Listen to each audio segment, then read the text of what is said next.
It was precisely this quality of elusiveness which had first attracted Mr. Montague. He was a far-seeing man, and to him the topographical advantages of the theatre were enormous. It was further from a fire station than any other building of the same insurance value in London, even without having regard to the mystery which enveloped its whereabouts. Often after a good dinner he would lean comfortably back in his chair and see in the smoke of his cigar a vision of the Windsor Theatre blazing merrily, while distracted firemen galloped madly all over London, vainly endeavouring to get someone to direct them to the scene of the conflagration. So Mr. Montague bought the theatre for a mere song and prepared to get busy. Unluckily for him, the representatives of the various fire offices with which he had effected his policies got busy first. The generous fellows insisted upon taking off his shoulders the burden of maintaining the firemen whose permanent presence in a theatre is required by law. Nothing would satisfy them but to install firemen of their own and pay their salaries. This, to a man in whom the instincts of the phoenix were so strongly developed as they were in Mr. Montague, was distinctly disconcerting.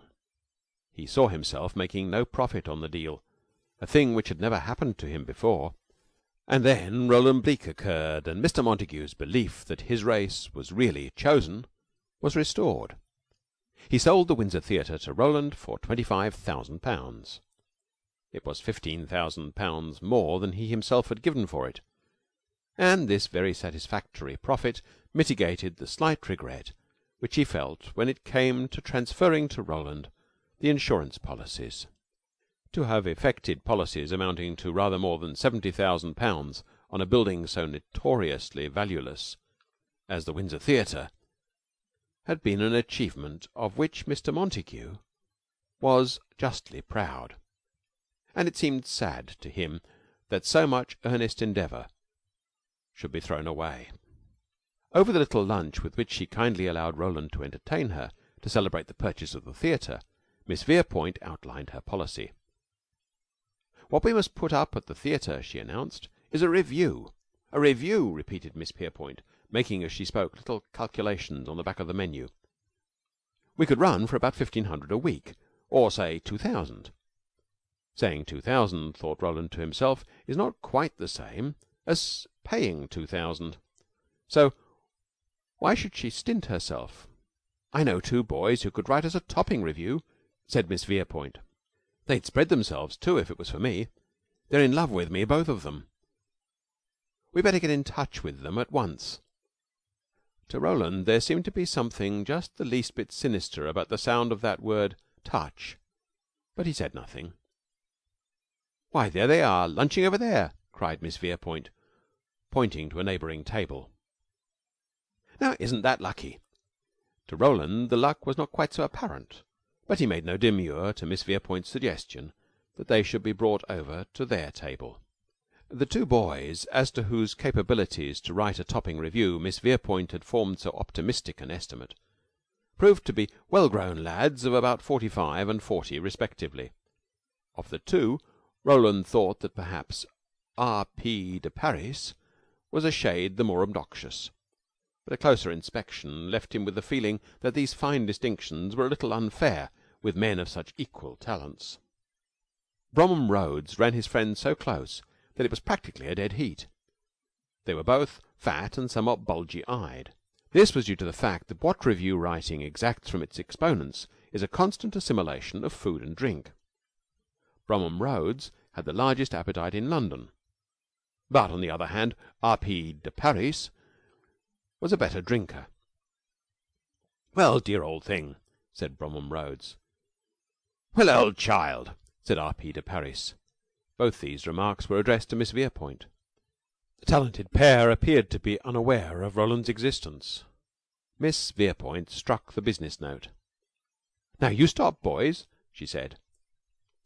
"Tie weights to yourselves and sink down into those chairs. I want you two lads to write a revue for me."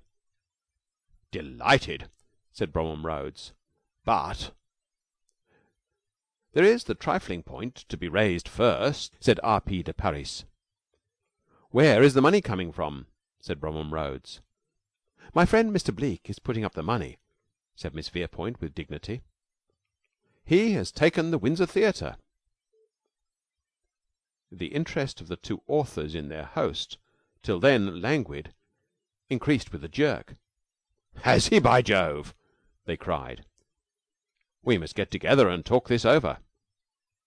It was Roland's first experience of a theatrical talking over, and he never forgot it.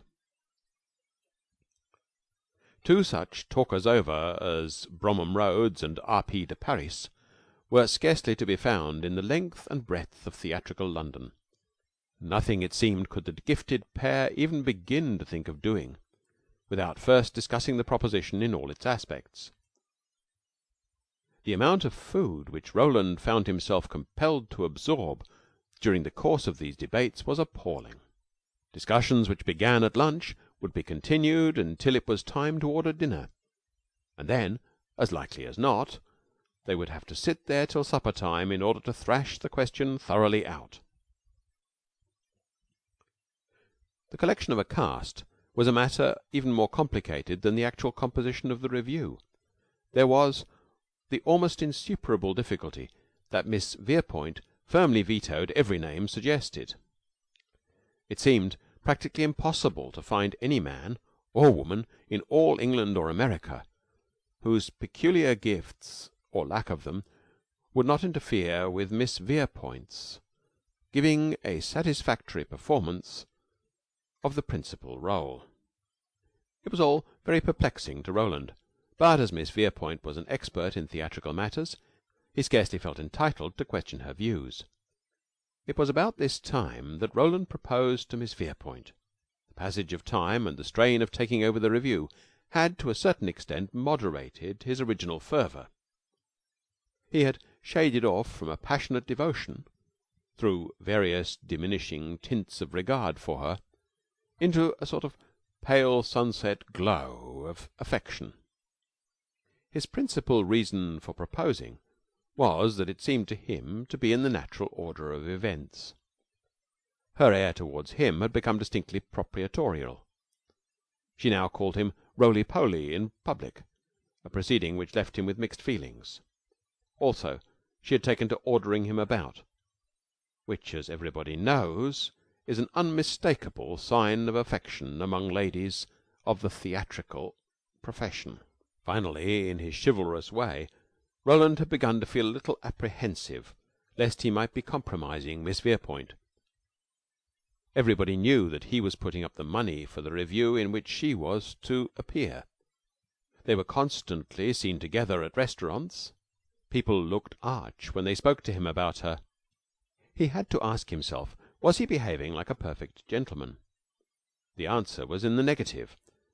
He took a cab to her flat and proposed before he could repent of his decision. She accepted him. He was not certain for a moment whether he was glad or sorry. "But I don't want to get married," she went on, "until I have justified my choice of a profession. You will have to wait until I have made a success in this revue." Roland was shocked to find himself hugely relieved at this concession. The revue took shape. There did apparently exist a handful of artistes to whom Miss Verepoint had no objection, and these, a scrubby but confident lot, were promptly engaged. Sallow Americans sprang from nowhere with songs, dances, and ideas for effects. Tousled-haired scenic artists wandered in with model scenes under their arms. A great cloud of chorus ladies settled upon the theatre like flies.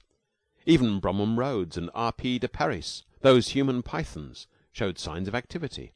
They cornered Roland one day near Swan and Edgar's, steered him into the Piccadilly grill room, and, over a hearty lunch, read him extracts from a brown paper covered manuscript, which they informed him was the first act.